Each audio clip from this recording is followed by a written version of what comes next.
गहरा तुर प्यार यीशु मोर लागीन बाते।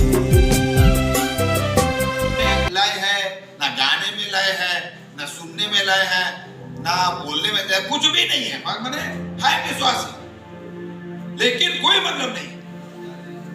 लेकिन हम लोग तो अच्छे हैं, अच्छा है कि नहीं है? अच्छा। हालेलुया। वहां जोर से हालेलुया नहीं बोलते पेंतिकोस्टल लोग। पवित्र आत्मा तो पाए नहीं है कुल मिला के, भूल से एक आधे ने पा गया होगा, बड़ी मुश्किल है। आत्मा का अभिषेक नहीं पाए हैं। मेरे प्रियो, प्रभु का वचन क्या बोल रहा है? क्योंकि तू परमेश्वर की बातों पर नहीं परंतु मनुष्यों की बातों पर। हम सभी को स्वर्ग में जाने का प्रयास में हम लोग हैं। कहां जा रहे हैं हम लोग? स्वर्ग में। यात्रा हम लोग इस दुनिया का दुख के लिए मत रोते रहिएगा। दुख भागे भागे बोल करके बहुत ज्यादा चिंतित नहीं करना है। आप स्वर्ग में जाने की तैयारी करें। प्रभु से बोले, प्रभु जी मुझे किसी भी हालत में, बीमारी की हालत में, चाहे चढ़ाई की हालत में स्वर्ग में पहुंच रहा है, प्रभु आपको चढ़ा करके स्वर्ग में लेकर जाएगा। क्या ना, हम कई बार क्या करते हैं अपने जीवन में सबसे ज्यादा दुनियावी बातों पर ज्यादा मन लगा देते। यहां पर एक घटना घटा। यीशु चेलों को बोले कि भैया देखो ऐसा घटना, बड़ा आखिरी समय आ रहा है। बोले जी सर क्या हुआ? बोले मैं जा रहा हूँ यरूशलेम में, वहां पर मेरे को शास्त्री फरीसी और पुरनिये लोग पकड़ेंगे और मुझे पकड़ करके मुझे इतना मारेंगे, अंत में मुझे मार डालेंगे। पतरस को बड़ा गुस्सा आ गया। आपके साथ कैसे ऐसे हो जाएगा? मैं देख लूंगा उसको। ऐसा कभी ना करे मेरा परमेश्वर आपके साथ। और पतरस के साथ साथ और चेले लोग भी ऐसा कहे होंगे। कारण क्या था मालूम है? क्योंकि एक शरीर में जो लगाव हो जाता है ना, वो लगाव हमेशा अपने शरीर की तरफ खींचता है। हालेलुया। जब एक बार पौलुस यरूशलेम में जा रहा है, कहां जा रहा था? यरूशलेम की ओर जा रहा था। तब एक अगबुस क्या नाम, एक भोजदत्ता आया और पौलुस का गमछा लेकर उसको गांठ में बांधा, अपना हाथ पर बांधा और बोला ये गमछा जिसका है उस व्यक्ति को यरूशलेम में बंदी बनाएंगे और अन्य जातियों को एक वचन पढ़ेंगे 21 अध्याय। उस प्रभु का भोजदत्ता का नाम था अगबुस बोल ही रहा था। अगबुस 10 वचन 10 और 11 प्रेरितों की पुस्तक 21 का 10 और 11। जब हम वहाँ बहुत दिन रह चुके, तो अगबुस नामक एक कुशलता यहूदिया से आया। उसने हमारे पास आकर पौलुस की कटिबंध लिया और अपने हाथ पांव बांध कर कहा, पवित्र आत्मा यह कहता है कि जिस मनुष्य का यह कटिबंध है उसको यरूशलेम में यहूदी इसी रीति से बांधेंगे और अन्य जातियों के हाथ में सौंपेंगे। अन्य जाति बने रोमियों के हाथ में सौंपेंगे। और आगे जब हमने ये बातें सुनी तो हम और वहाँ के लोगों ने उससे विनती की कि यरूशलेम को ना जाए। और आगे पौलुस ने उत्तर दिया, तुम क्या करते हो कि रो रो कर मेरा दिल तोड़ते हो? मैं तो प्रभु यीशु के नाम के लिए यरूशलेम में ना केवल बंधे जाने के लिए वरन मरने के लिए भी तैयार हूँ। ओ हालेलुया। क्या बोल रहा है? यहाँ पर दो ग्रुप बन गया। एक परमेश्वर की योजना में, एक वचन आप मेरे साथ पढ़ेंगे, रोमियो की पत्र 1 अध्याय। देखिए परमेश्वर का क्या योजना रहता है। उसका 13 पद, 1 का 13। हे भाइयों, मैंने कहा था कि तुम इससे अनजान रहो कि मैं बार-बार तुम्हारे पास आना चाहा कि जैसा मुझे दूसरे अन्य जातियों में फल मिला वैसा तुम्हें भी मिले। परंतु अब तक होकर रहा। हालेलुया। पौलुस के मन में क्या इच्छा है? रोम शहर जाए। कहाँ जाए? रोम शहर जाए, ये इच्छा है, परंतु अब तक नहीं जा पाया है। लेकिन अब ये प्रेरितों का पुस्तक 21 अध्याय पढ़ रहे हैं, तो यहाँ पर क्या है? परमेश्वर की योजना में रोम शहर जाना मतलब बहुत दूर है। यरूशलेम यहाँ पर है। यरूशलेम कहाँ पर है? एशिया महाद्वीप का पश्चिम में। और रोम कहाँ है? वो बहुत दूर, इटली, यूरोप महाद्वीप में। नक्शा देखेंगे तो बहुत दूर है। वहां तक का यात्रा पैसा बहुत लगेगा। समुद्री जल यात्रा करना, समुद्री जहाज में तो पैसा नहीं है पौलुस के पास, कैसे जाएगा? अब फ्री में जाने का प्लान बन रहा है। हालेलुया बोलिए। क्या बन रहा है? अब यहाँ पर अगबुस नामक भविष्यवक्ता आया, पौलुस का कटिबंध लेकर अपने हाथ पैर बांधा और बोला, ये कटिबंध जिसका है उसे यरूशलेम में यहूदी लोग बांधेंगे और अन्य जातियों को सौंपेंगे। अन्य जाति कौन है? रोम शहर के लोग। हालेलुया। और ये बांधा हुआ अवस्था में रोम, ये पौलुस कहाँ पहुंचेगा? रोम पहुंचेगा। जो रोमियो 1 का 13 वचन है, एक इच्छा प्रकट कर रहा है, वो इच्छा पूरा हो जा रहा है। हालेलुया। कहने का मतलब है परमेश्वर का योजना मेरे और आपके लिए एक अद्भुत रीति से प्रभु ने बनाया है। चलो बोले हालेलुया। अगर ये लोग, ये जो आने वाले हैं, आने वाले हैं, वैसे झगड़ाएंगे, यानी में इसका मायके, और ये कौन है? ये मानमती के 1.5 सास की बेटी है। ये मानमती बोले पूजा के फुआ की बेटी है। वो आने में गई है। आप लोग बता दें, उरुमदुगा में सबसे ज्यादा विरोध तगड़ा करने वाले मानमती के उसके जेठानी लोग हैं, देवरानी माने, वो हमारे आनी की क्या बोलेंगे, उसके मामा लोग, ये लोग मामी यहाँ लोग है ना, मानमती लोग उनके मामा लोग हैं। तो वही लोग, सब लोग विरोध करने वाले। लेकिन अब क्या हुआ? अगर इनको दुख नहीं रहता, ये भवन में आते क्या? बिल्कुल नहीं आते। योजना किसका है? बोलिए ना, प्रभु का। चुपचाप रहते हैं, झारखंड वाले हो क्या? हालेलुया।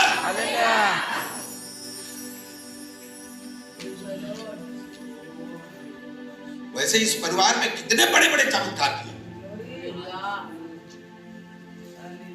एक लड़की थी, अभी लगता 5-6 महीने ना, ये अरे वो छोटे नंदनी ला हॉस्पिटल ले के लाने नहीं, खाना भी होगा मुस्कान, वो वहां से हॉस्पिटल में वहां से भाग के आ गए। आज सुबह प्रार्थना हुआ, वो लोग हॉस्पिटल जाना बंद कर, वहां से छुट्टी नहीं हुए, आगे प्रभु सबको ठीक ठाक कर दिया।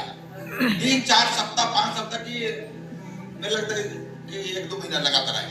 उसके बाद भी एक दिन उसकी मम्मी घरे बोल रही है, नहीं भैया आज तेल मल्ला लेके चले जा, आए लेवे और आगे मत जावे। ये भूत को मानवती सुन ली। मानवती तुरंत मेरे फोन करके बोली, भैया ऐसी बात है, ये लोग सुन रहे, ये लोग बात कर रहे हैं और हमारे संगे नहीं आते, और आई बात मिली थी और बात सही है। वो लड़की ठीक भी हो गई, उसी सप्ताह आई थी, प्रार्थना कराई तेल में, और आज तक उस दिन की बात नहीं आई। लेकिन चंगी है। हालेलुया। योजना, इनको बीमारी क्या हुआ? बेहोश हो गया, ईटा बना रहा था बस्ताई के पास, छोटे प्रार्थना लोधिमा में। प्रभु उस बीमारी के माध्यम से हाथ लेकर आए। अब इसकी मम्मी भी बोलती, इसके पापा भी दुआनी में है, वो लोग बोलते हाँ ठीक है, यही में रही था। तो कहाँ जाइए था? नहीं रही था, यही में रहना पड़ी। Hallelujah, hallelujah. योजना किसका? प्रभु का है। पत्रस, वो पौलुस बोला, तुम मुझे रो रो कर क्यों मेरा दिल तोड़ रहे हो? मेरा हाथ में इच्छा था, रोम शहर में जाकर मैं प्रचार करूंगा, मुझे जाने दो। मेरे पास पैसा नहीं है जाने के लिए, फ्री में जाऊंगा। हालेलुया। अंत में रोम शहर प्रचार करके आया, वहां पर 2 बार कैद बनकर गया है। कैदी बनकर गया। मेरे प्रियो, मेरा कहने मतलब है परमेश्वर का योजना आप और हमारे लिए, अगर लाजर मरा नहीं रहता, यीशु दूर में था, बैतनिया में लाजर मर रहा है बीमारी से, यीशु बोलता है हे लाजर चंगा हो जा। आप जानते हैं ना, मत्ती 8 अध्याय में अगर पढ़ेंगे तो एक सूबेदार का सेवक को प्रभु क्या बोला, जा तेरे विश्वास के अनुसार हो जाए, और उसका सेवक उस समय क्या हो गया, चंगा हो गया दूर से ही। तो क्या लाजर अपना मित्र को दूर से नहीं चंगा कर सकता था क्या? तो नहीं किया। नहीं, क्यों नहीं किया? क्यों नहीं किया? क्यों? इसलिए नहीं किया क्योंकि यीशु को यह बताना था कि मृत्यु पर जीवन पाने वाला व्यक्ति मैं ही हूं। मर गया, 4 दिन हो गया कब्र में रखे, चौथा दिन मुर्दा को यीशु जिंदा कर दिया, खड़ा कर दिया, इस बात को सिद्ध करने के लिए जीवन और पुनरुत्थान मैं ही हूं। हालेलुया। तो ये प्रभु की योजना है।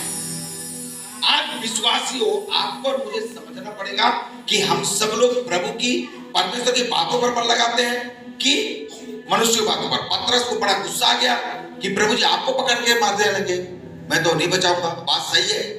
गत्सेमनी बाग में अपना तलवार निकाला, एक जन का खाने उड़ा दिया सड़ाक से। पतरस थोड़ा तेज था, लेकिन याद करिए अगर संसार की बात पर हम मन लगाएंगे वो आपको कहां तक लेकर जाएगा। यदि परमेश्वर की बातों पर आप मन लगाएंगे तो सोचिए वो कहां लेकर जा रहा है। ये वचन आप पढ़िए तो समझ में आएगा। मत्ती 19 अध्याय में उसका 29 और 30 वचन पढ़ेंगे। अगर 28 से पढ़ दीजिए, 28 और 29 को पढ़ दीजिए दोनों को। यीशु ने उससे कहा, जी, मैं तुमसे सच कहता हूं, हाँ, कि नई सृष्टि में जब मनुष्य का पुत्र अपनी महिमा के सिंहासन पर बैठेगा, तो तुम भी जो मेरे पीछे हो लिए हो, 12 सिंहासनों पर बैठकर इस्राएल के 12 गोत्रों का न्याय करोगे। ये चेलों को बोल रहा है। मैंने छोटा मोटा पद है ना, अरे तू नाव छोड़ा, जहाज छोड़ा, और जाल छोड़ा, मछली मारना छोड़ा, इतना बोल करके आपका किस्मत फटा नहीं है रे। हालेलुया। अब यीशु मसीह को पकड़े हैं, यीशु मसीह आपको पकड़ा, यीशु के साथ पीछे चल रहे हैं, तो हम लोग का किस्मत कभी टूटा नहीं है। बता दे रहा हूं मैं, टूटा हुआ जैसे लग सकता है पर अब टूटा नहीं है, ये बना हुआ जीवन है। प्रभु का वचन बोलता है, भविष्यवाणी है ये, तुम्हारे सब बातें मिलकर भलाई को लेकर आएगा। इफिसी 1 का 3 वचन, इफिसी 1 अध्याय का 3 वचन बोलता है, सब प्रकार की आशीष दे दिया है, किसमें? मसीह यीशु में। हालेलुया। तो चेले जब छोड़ के आए, कोई लोग नौकरी छोड़ा, कोई लोग और क्या क्या छोड़े, कोई लोग बहुत गरीब थे, कोई बहुत धनी थे, चेलों में भी सबको प्रभु ने बोला तुम 12 इस्राएल के 12 गोत्रों पर 12 गोत्रों का 12 सिंहासन पर बैठकर तुम न्याय करोगे। अब 29 को पढ़िए, वो हमारे लिए। और जिस किसी ने देखे जिस किसी ने, माने हम में से किसी ने भी अपने घरों या भाइयों या बहनों या पिता या माता या बाल बच्चों, मैंने देखे वजह से भैया बोल रहे थे ना, जैसे ही शुरू करते हैं मानना, तो ये गुठियाना शुरू करते हैं, वो गुठियाना शुरू करते हैं, वो बोलना शुरू करते हैं, वो छिछा करते हैं, वो रोका करते हैं, उधर घोरना लगा देते हैं, उधर बाउंड्री लगा देते हैं। होता है ऐसा ना, कष्ट होता है, कोई बात नहीं है, लेकिन प्रभु बोला ये छोड़ दिया हो, इसको यहाँ पर 100 गुना प्रतिफल मिलेगा इस दुनिया में। और सामने बोलिए ना। बड़ा दुख का बात है, झारखंड वालों को आमीन का अर्थ मालूम नहीं था। आमीन का क्या अर्थ है? आमीन वचन के हर वचन के आधार पर, हर वचन के पीछे आमीन बोलना चाहिए कि नहीं बोलना चाहिए, उनको यही पता नहीं है। अरे भैया आमीन मने जो मैं बोल रहा हूँ उसको आप उसको सुन के आमीन बोल रहे, मने मैं बोला हुआ जो आशीष है वो आपको आपके लिए वैसा ही हो। तो आमीन बोलने में क्या करते हैं? जितना बोल रहे हैं आशीष की बात वो मेरे लिए हो जाए। कुछ आमीन। हालेलुया। तो क्या बोल रहा है? अजी और वह अनंत जीवन का अधिकारी होगा। कितना अच्छा। लोग नहीं चल पाया, अब तय भाई आगे वचन पढ़ेंगे तो निकाय के उस तीर के किनारे किनारे इतने पेड़ लगे हैं जो पढ़े तो उसको वहां पर एक शब्द लिखा है 12 महीना 12 प्रकार के पढ़ेंगे ऐसा लिखेगा।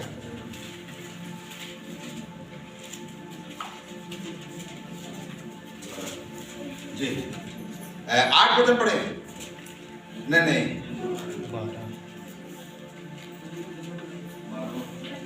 11 और 12 पढ़िए, ठीक है।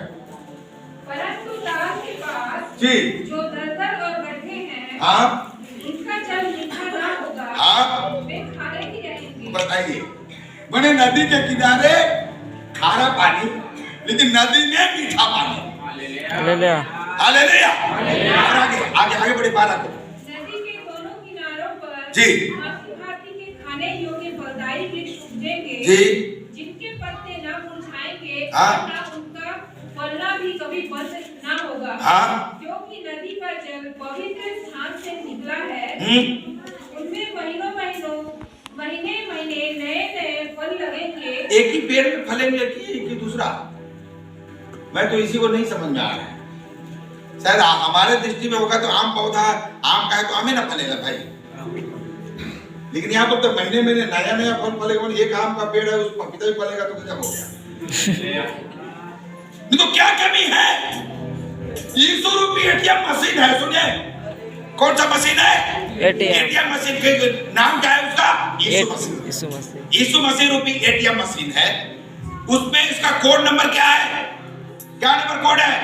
333। कितना? 3 यिर्मयाह 33:3। हालेलुया। और कार्ड का नाम क्या है? प्रार्थना। कार्ड का नाम क्या है? प्रार्थना। अरे कार्ड 2 प्रकार होता है, एटीएम कार्ड, डेबिट कार्ड और क्रेडिट कार्ड। क्या क्या होता है? Master card. अरे उसमें कार्ड में लिखा रहता है, एटीएम कार्ड में 2 प्रकार का नाम लिखा रहता है।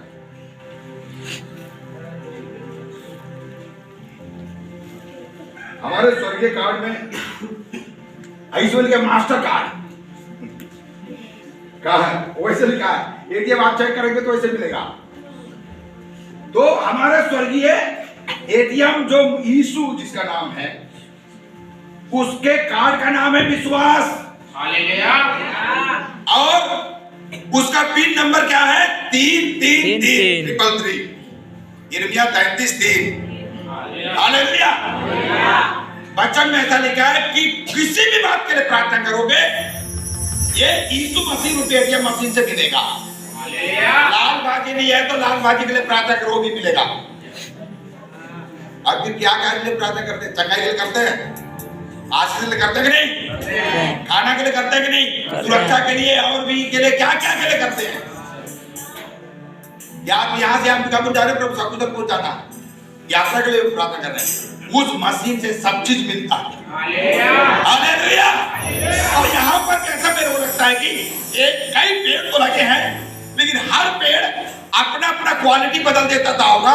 हर महीना नया फल उसमें फल देते। हालेलुया। अब मान लीजिए कि आपके बागान में अगर ऐसा पेड़ रहेंगे तो आप आम का फल या कटहल का फल या जामुन का फल, मेरा पेड़ आज सब लोग आप लोग पेड़ खा के जाइए। मेरा बाड़ी में जो पेड़ है वो इतना मीठा है जिसका कोई हिसाब नहीं, बहुत मीठा है। कितने लोग खाएंगे? आप खड़ा करेंगे? कोई नहीं खाएगा। खाएंगे बड़ा मुश्किल है। तो अगर ऐसा मेरा आंगन से निकले या मेरा नदी के किनारे अगर पेड़ रहेगा, कितना आम को मैं खाऊंगा, आखिर में क्या करूंगा? बेचूंगा तो क्या मिलेगा? पैसा। गजब का पैसा मिलेगा भाई। हालेलुया। तो ये आशीष आपके जीवन से जल की नदियां बह रही। ये यहाँ पर आत्मा का भाव के बारे में बताया है, आपके जीवन में जीने वाला व्यक्ति के बारे में बताया है। ये जीवन जब ऐसा बढ़ेगा तो इतना ऊपर में अगर 8% से आगे बढ़ेंगे कि उस नदी में इतने मछलियां हैं, केकड़ा है, सीप है, मछली है, गरई है, झींगा है, घोंगरी है, अलिया है, बलिया है, पता नहीं क्या क्या मछली है। हालेलुया। कितना दाम है? 200 रुपया 250 रुपया किलो चल रहा है आज के दिन। कितना करोड़पति नहीं बनेंगे आप? कहने का मतलब है साथ में मसीह के साथ चलना है, आपको सभी प्रकार की आशीष से प्रभु भरने वाला है। इसीलिए मतलब बोलता है, पतरस को बोला तुम यार मनुष्यों की बातों पर क्यों मन लगाते हो, पिता के माँ बातों पर मन लगा। इसके पीछे परमेश्वर का क्या योजना है, इस वचन के प्रति आपको यहाँ तक लेकर आने के पीछे प्रभु का क्या योजना है, और आपको सूखा रखने के लिए प्रभु नहीं बुलाया। हालेलुया। अरे आपके पास तो अच्छा है भैया, देखिए उसको, उस सारपत के विधवा को क्या था, उसके बाद एक मुट्ठी मैदा था, एक मुट्ठी मैदा खाने के बाद उसको अच्छे रीति से पाला है। वो परमेश्वर 3.5 साल तक देखभाल किया, पाला पोता उसको, वो मुट्ठी भर मैदा नहीं खाता। हालेलुया। मेरे कहने मतलब है कि आज हम संसार की बातों पर, मनुष्य की बातों पर बिल्कुल मन न लगाए। इस वचन के प्रति, इस जीवन के प्रति, मेरे विश्वास के प्रति, मेरा प्रार्थना का जीवन के प्रति, मेरा समर्पण के प्रति, मेरा संगति के प्रति, या ये संगति के प्रति, कलीसिया के प्रति परमेश्वर का क्या योजना है, हमें उसे ध्यान देना है। हालेलुया। तो कितना अच्छा लगता है। मनुष्य लोग हमेशा लूत क्या देखा, मेरा बड़ा बकरा, बड़ा बकरा, बड़ा बकरा। क्योंकि 13 अध्याय पढ़ेंगे उत्पत्ति की पुस्तक में, तो अब्राहम और लूत के बीच में झगड़ा क्या हुआ, बकरा के चक्कर में। लूत बोला तेरे नौकर लोग मेरे 2 बकरा चोरी किए। अब्राहम बोल देगा भैया तू 4 ले ले। नहीं नहीं, झगड़ा क्यों, नहीं चोरी की है, क्यों, उसका दंड मिलना चाहिए। अंत में निकल कर गया